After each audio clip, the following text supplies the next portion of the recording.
యేసుక్రీస్తు నామంలో బెతస్తా విడుదల పరిచర్ల తరపున మీకు ప్రేమపూర్వకమైన వందనాలు తెలియజేస్తూ ఉన్నాను. ఇది నా వాక్య ధ్యానము. లూకా సువార్త 5వ అధ్యాయం 5వ వచనం. ఏలినవాడా, రాత్రంతయు మేము ప్రయాసపడితిమి, కానీ మాకేమీ దొరకలేదు. అయినను నీ మాట చొప్పున వలలు వేతునని చెప్పాను. దేవుడు ఈ వాక్యమును మనందరి వెనుకిడిలో దీవించి ఆశీర్వదించును గాక.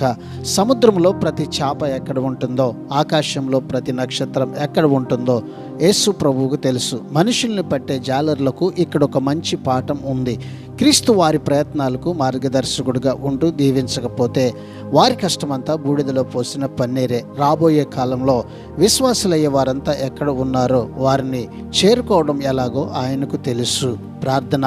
మహాపరిశుద్ధుడా, మహోన్నతుడా, జీవాధిపతి, మా మంచి యేసయ్య, నీ మహాకృపను బట్టి ప్రేమించి మరొక నూతన దినాన్ని మాకు ఇచ్చినందుకు నీకు వందనాలు, స్తోత్రాలు చెల్లిస్తూ మేము ఎల్లప్పుడూ నీ మాట చొప్పున మాత్రమే జీవిస్తూ నీ ఆశీర్వాదము అనుభవించినట్లుగా ఈ దినాన నీ వాక్యమును బట్టి మమ్మల్ని అందరినీ జ్ఞాపకం చేసుకొని బలపరచమని యేసు పరిశుద్ధ నామంలో ప్రార్థించి అడిగి వేడుకుంటున్నాము తండ్రి.